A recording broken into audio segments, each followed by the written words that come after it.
and we'll see if the construction here causes many problems, and apparently it doesn't. So they'll move over to the right, and the thing continues. Man, an hour and 25 minutes now, and we do know that vehicles run out of gas. They will not allow him to stop and refuel, I wouldn't think. Though there have been a lot of allowances made. You have to make allowances when there are innocent people all around, many of whom have absolutely no idea that this car chase is coming up in their rearview mirror. But some listening to news radio might in fact know, because it's my understanding that this is being broadcast in every way known to man across the Dallas Metroplex. I'm guessing from television and radio, and in addition to that, people are probably tweeting about the thing as they drive down the road, though you shouldn't tweet and drive at the same time. That's a given. Still on 620, now on 635 eastbound. Next big intersection is this right here, US Highway 75. That's also known as the Central Expressway. And it looks like he's going to make his way back over into the high occupancy vehicle lane. And sure enough, and away he goes over into the far left side.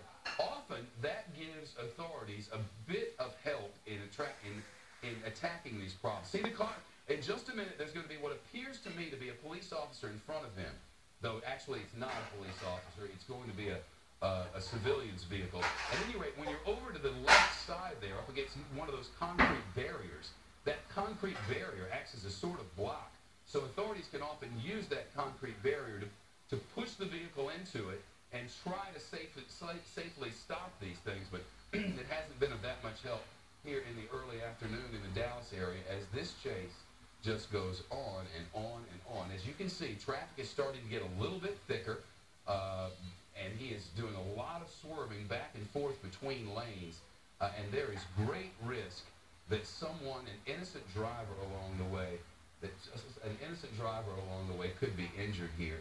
Heading toward the High 5 interchange. Anyone who knows the High 5 knows that you can expect a lot of traffic at the High 5. Continuing to proceed eastbound on 635 here, and these are pictures from KDFW Fox 4 in Dallas, and their chopper that's been in the air for a long time following this thing. At some point, the chopper will have to refuel as well, and I wonder if the chopper or the bad guy will run out of gas first. Again, these pictures from KDFW in Dallas, you can see they have just the one police officer that's up very close to them. Just the one.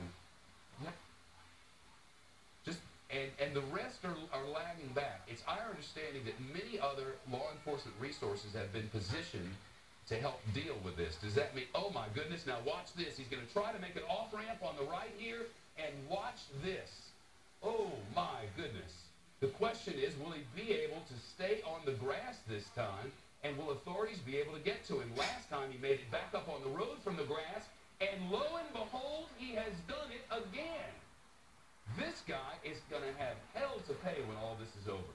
Think of the number of officers' lives have been put in danger, sliding off an off-ramp in that way, nearly 180 at least there, and coming very close to completely losing control.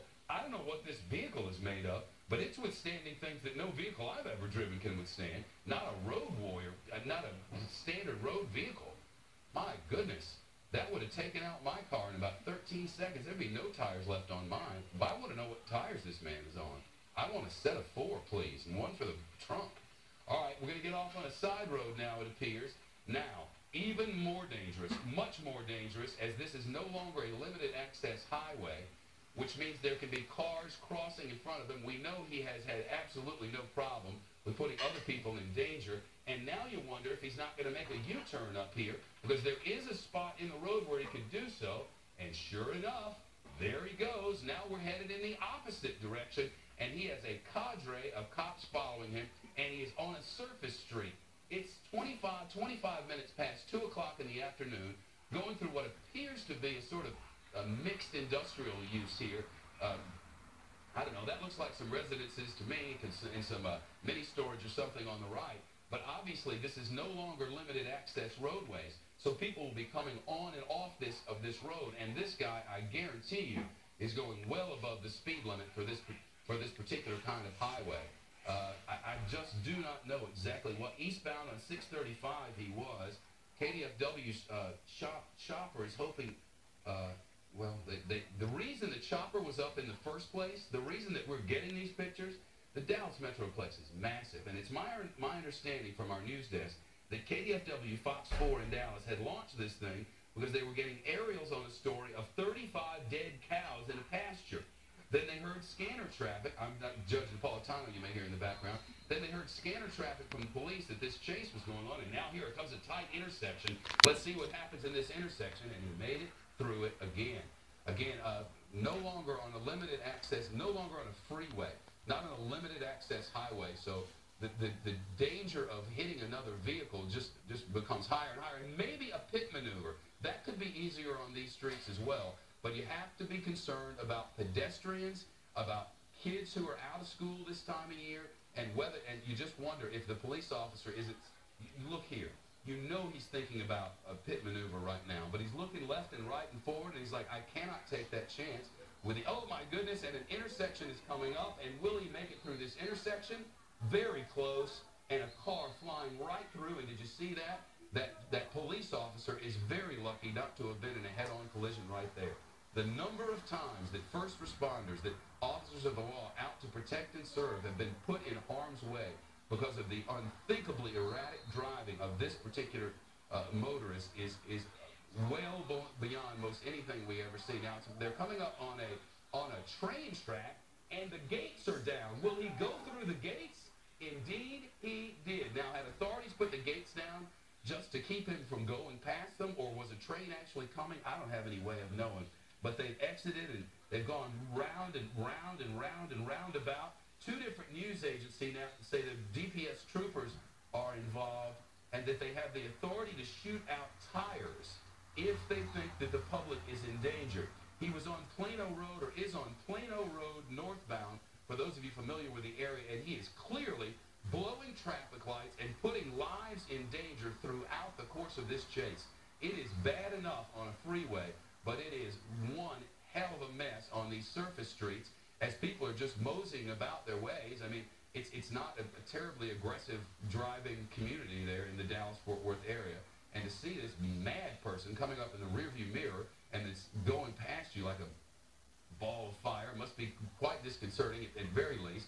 And now you've got to consider how concerned are police officers that once this guy blows through an intersection, and then they, too, have to blow through the intersection to follow him, that they might cause an accident or crash into another innocent vehicle. So the chances are just multiplying here on the surface streets of somebody being horribly injured as a result of this person. If you're just tuning in, this is the Dallas area. It's our understanding that authorities were just trying to execute a stop for this guy. They wanted him to pull over. He wouldn't do it. In the course of all of this, they got narcotics hits. Now, you're probably thinking, Shepard, how do they get narcotics hits if they couldn't pull the guy over? Well, there are clearly holes in the story. We don't have every part of this story together now, but authorities wouldn't lie to us about this stuff. They told us that there were multiple hits for narcotics in this vehicle, and they wanted to search this vehicle for narcotics. Do they have a narcotics trafficker here? Is this just a plain old everyday drug dealer? Is it someone who just has drugs for their own use? But we're coming up on an intersection here, and it looks like we may have a tight squeeze for this guy, and oh my goodness, I believe that and there it is. Well, we'll see how this progresses now. We don't know who is in this car, but clearly the crash that we had all feared has happened. Now, innocent people who do not know that they have a criminal on their hands are coming up to try to help someone and think of the danger that they might be in if, in fact, this person inside this vehicle is still of the wherewithal to cause anyone any harm. Now, the officer rushed right up to that vehicle. I don't know if the officer knew if this man or woman was armed or not. I certainly don't know if this man or woman was armed or not. But apparently they took the risk and now just beating the heck out of the windows to try to get in there and get after this person. It looks like it's over, and it most probably is over. But the next thing you got to do is get whoever the heck this is out of that vehicle. So it's my understanding that this has happened on Plano Road, Walnut Street. I believe we're in the city of Garland. In fact, he is in Garland. He is on Plano Road or Richardson.